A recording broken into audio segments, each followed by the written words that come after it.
dalam. Okey, dah bersedia semua? Yes, sir. Kelakar lah cerita ni. Kau baca cerita pula.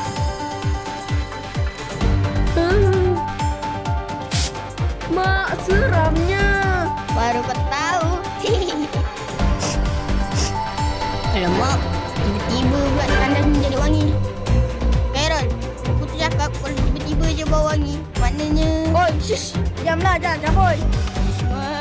Siapa pula tu? Pulangkan. Pulangkan. Aku hantu buku.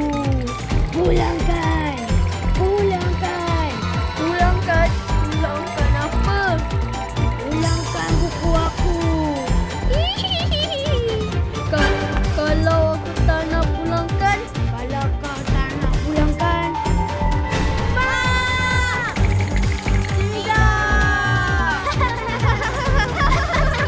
itulah sebab suka baca buku yang bukan. okey, sudah dapat buku Aiman ni. Mari kita bagi balik kat dia.